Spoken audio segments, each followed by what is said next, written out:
Too Much is a podcast series proudly supported by Victoria Police, who are looking for more women to join their ranks. Consider making the switch and explore a career with Victoria Police. Visit the link in the show notes or head to police.vic.gov.au. Regret is an awful feeling. If you give it a go and have confidence and try something different and you don't like it and you decide that it's not for you, that's okay. But I think that is a better feeling than having this regret. Every woman remembers a time they were too something at work. Too ambitious, too soft, too bossy. Hi, I'm Briana Blackett, your host for Season 3 of Too Much, The Switch. I started out as a journalist. I lived abroad and travelled the world, helping to cover breaking news. I co-founded an international news organisation. But since becoming a parent and solo carer to my 2 kids, my working life has needed to change over and over again. And I'm not alone. Join me as I interview 8 extraordinary women who made the switch from one career to another and found success. We'll also find out how defying the suffocating stereotypes women face at work helped them get there. From styling hair to fighting crime, Detective Senior Sergeant Leemara Fairgrieve made quite the switch when she left hairdressing to join Victoria Police. These days, she's busting major drug syndicates and rising through the ranks. But while she's tough on crime, Leemara admits she can be tough on herself and at times too accommodating. In this episode, Leemara joins me to discuss how her softer side actually helped her build trust, discover her passion, and find success in her role as a police officer. Leemara Fairgrieve, thank you for joining us here on Too Much. Thank you so much. This season we're talking to women who've made the switch from one career to another. First and foremost, what attracted you to hairdressing? I think like everyone, after you leave school, and I'd gone to university and I wasn't quite sure if I was cut out for that, and I think I was probably a little bit lost, and my mum said, you can't quit uni unless you've got a job, and we talked about what kind of things I could do while I was deciding what I really kind of was passionate about. And she was like, what about doing an apprenticeship? At least you can work, train and get paid. And I was like, okay, that sounds like a great idea. So I applied to be a plumber, an electrician, a carpenter and a hairdresser. Wow. I mean, you just throw it all out there, right? Cast a wide net. That's right. And I only heard back from the hairdressers, and that was me. Destiny sorted that out. And I did really like the idea of being creative, and I genuinely do like meeting people and talking to people. So it kind of was an easy fit for me. Okay, well, obviously you didn't stay as a hairdresser, and we're going to get to why you made the switch in a moment. But this show is about people who have also been told at some point in their career that they were too much of something. You've chosen too accommodating as your too much. When did you first become aware that you were too accommodating? A little while ago, taking on too much, constantly being asked to help out, finding myself in places that you kind of go, how did I even end up here?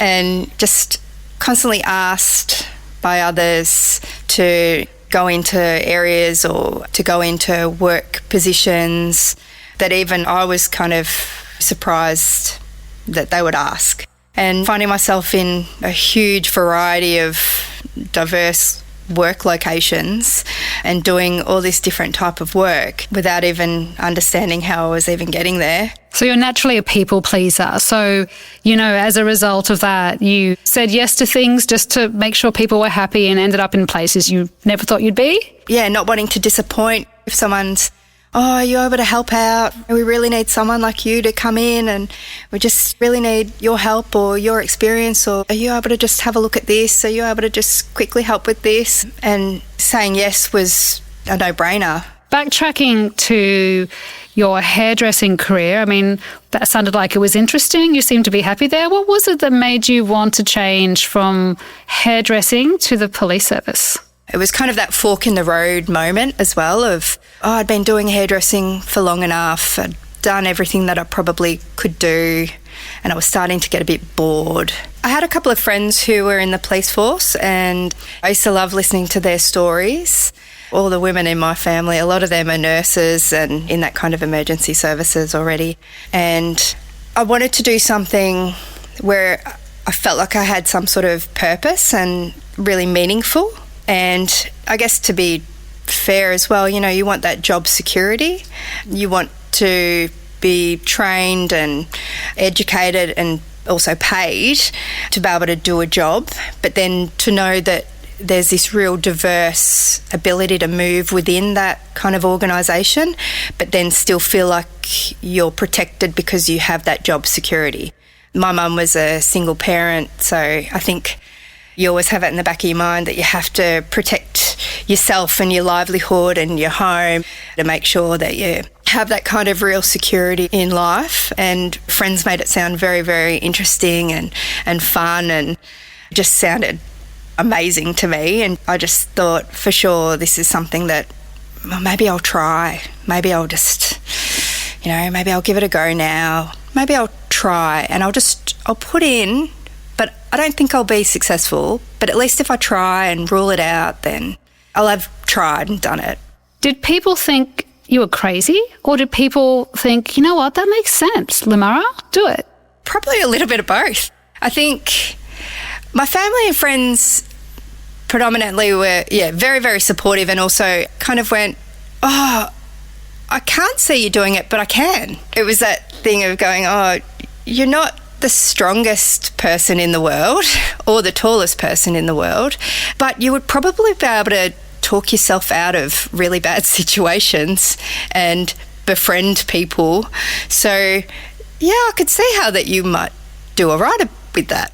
Yeah, I can imagine we have these sort of, and correct me if I'm wrong here, but kind of old-fashioned views that you need to be like tall and strong to be in the police force and so on. But what you've mentioned there are some really crucial skills. Being able to talk to people, every hairdresser definitely needs to be able to do that. Yeah, definitely. You build trust really quickly, and you have to kind of adapt to different personalities, and you're in people's personal space and you're essentially affecting how they look. So if you're not listening properly, it's going to come back and haunt you.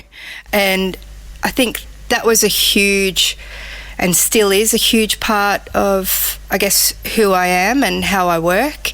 I'm genuinely interested in people and how they work and what makes them do things, and that's not only people that I work with, but people out in the community, whether they're victims, witnesses, offenders, or just people that you meet just going for a walk, doing a door knock, meeting people and listening to people and just trying to learn from them every step of the way. It's one of those things of you're going to a different house every half an hour potentially, and you're spending time with people and you're trying to do the best that you can at that moment, and you'll never know whether what you've said or what you've done has been enough or has resonated at that moment. But what you hope is that you've done enough at that time and that you've tried to do your best at that time. And, I think it's trying to treat everyone with kindness and respect, and even some of the offenders as well, speaking to them with respect. And you would have it at times where you would charge them with a criminal offence, and at times they would be, thanks, and thanking you because you didn't speak to them in a rude way or a rude manner, and you hope that, that might help the next time if they're charged, that they speak respectfully to the next police and don't get angry. And you kind of hope that if you treat everyone with that kind of respect and professionalism, that, it helps others along the way. And I've had my opinions shifted by educating myself and listening to others. I think we have to continue to evolve and try and improve wherever we can. And I can imagine the work that you do now, you can meet so many different types of people. You can be doing different things every day. You never know where you're going to be. You never know what you're going to be called on to do. Is that variety something that you were looking for that you didn't necessarily have in hairdressing? I don't know if I was looking for it, but that's one part that I absolutely love. That whole diversity of the role and not knowing what is going to happen day to day, and being okay and ready for that change or surprise. It's a really exciting role to be ready and waiting for what's about to happen. So what was it like when you first entered the academy? It was accelerated learning, well out of my comfort zone, but amazing.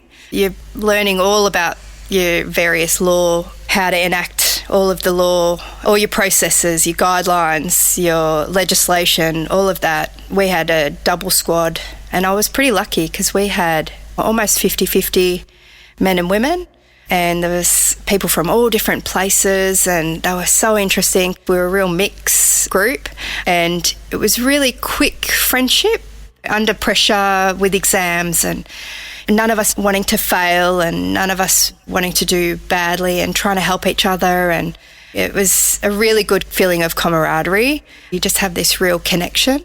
Funny, I was thinking about at the academy, because I lived in, and on a Sunday you would go back and we'd all watch The Simpsons together and be upstairs. And pretty much I never ironed a shirt and never had to polish my boots because I would trim everyone's hair, because everyone had to have their hair trimmed for the parade on Monday morning. It was so funny. And I was like, I'd forgotten that even was a connection with hairdressing and policing, that I opened a salon inside the police academy. So it sounds like you had some fun with your peers in the academy, but were there any moments when you thought, wow, we're not in Kansas anymore? I think halfway through we had to do firearms training. It was really accelerated firearms training in and around the use of your firearms, the different types of firearms, your justifications, and I'd never even held a firearm until I'd done that week. And during the course they had like a case study in and around a crime scene that involved a firearm fatality. Yeah, I just remember being just shocked by that devastation of what a firearm can do and the seriousness of how important it is to do the role that we are doing and to protect people from that type of violence. And I remember just thinking, this is bigger than what I'd realised. Like, this is really a serious role. Take it seriously. And that was a big kind of eye-opening moment for me of going, okay, listen, this is really important. So when you left the academy and you joined the police service, what were your initial thoughts? What was it like to walk into such a different environment on that first day or those first few weeks? Oh, definitely nervous, not wanting to do anything wrong, but this real sense of pride. Yeah, I felt this real sense of I'm trying to protect people. I'm trying to look after the community and my friends and family. So I had this definite feeling of pride and wanting to do my best, but still very, very nervous. You've actually done a few roles within the Victoria Police. Can you tell us about some of those? My first place that I kind of worked was at Transit in serious and violent crime, armed robberies and drug trafficking that was in and around the railway stations. So that was my first place. And initially I was disappointed because I wanted to get out there on the police van, and that was what I thought where I wanted to go and do and where everyone kind of wanted to go. But I ended up at Transit. But really that was one of the best places to have started. That's what sparked my kind of ongoing goals and where I wanted to go. And then after there, I went to Melbourne West and went out to Epping uniform, to the Mill Park Divisional Response Unit, which was investigating your drug offences. And then I went into Crime Command at the Briana Task Force. And then I went out to Altona and became a uniform sergeant. And then I worked at Westgate Family Violence Unit and worked at Westgate Sex Offences and Child Abuse Unit. And then became a Senior Sergeant at the Westgate Highway Patrol. And then I've gone back into Crime Command, worked at Trident Task Force, and now I'm at the Major Drug Squad at Crime Command. There is such a variety in what you've just laid out there. Crime work, drugs investigations, working with survivors of family violence and so on. How has being too accommodating worked in those situations? It can be a disadvantage in some instances, and at times you have to be really careful that you don't take on too much and burn out. But by saying yes and going to different places and doing different secondments, because in amongst all that, I've also been at other locations for short periods of time, and just being able to say yes and take on those opportunities, then that's given me the ability to end up where I am and to reach the goals that I've wanted. It challenged me, it pushed me out of my comfort zone, but it also just gave me that confidence, I guess, to not listen to your own self-doubt or your own negativity of, I can't do that. I'm not good enough for that. I don't know everything about that. How am I going to do that? And then by doing it and showing yourself, improving yourself, for me, it's been such a positive influence within my career. And I think it's given me, definitely more self-confidence and more pride in the awareness of I can do things. I can rise to those challenges and learn new skills and new things.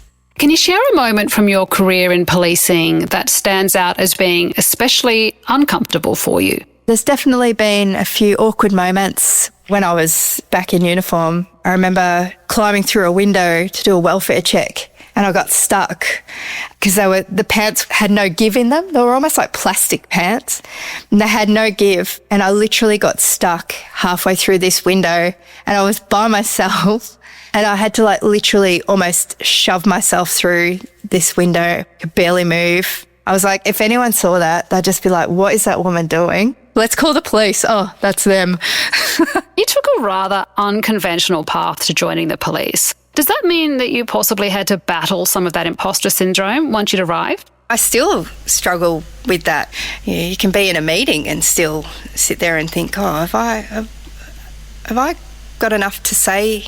Should I be talking in this? Am I knowledgeable enough for this? And then you prove yourself, you surprise yourself, and you go, no, actually, I do know this, and I do have a voice. And it's being confident in yourself and knowing that other people around you as well. I've had some phenomenal mentors throughout my career as well, who even when I'm starting to have those moments of self-doubt, they're the ones that are standing there beside me going, no, you need to do this because this is you. This is 100% you. You need to do it. So I've been very lucky that I've had really good support and really good encouragement throughout my career as well. And that's, I guess, what I hope that I do as well to others. What are some of the highlights of this new career that you're forging for yourself? There has just been so much. It's essentially a whirlwind. And I don't think there's any one moment or one thing. Every single place that I've gone, there's been some phenomenal people that I've worked with and some amazing jobs that, we've got some phenomenal results on. But it's definitely the people that you meet along the way that has just been the best. You said when you were in hairdressing, while you enjoyed the creativity and connecting with others, you're a people person. You were looking for purpose. Can you explain how you feel that in this new career? Well, I guess especially in the role that I'm in now, so within the major drug squad and trying to protect the community, and we've got a family member who's affected by drugs and drug addiction, and they're doing a phenomenal job at the minute of looking after themselves and pushing towards this life without drugs, and that reduction in harm and trying to prevent something similar happening to other people out in the community is huge.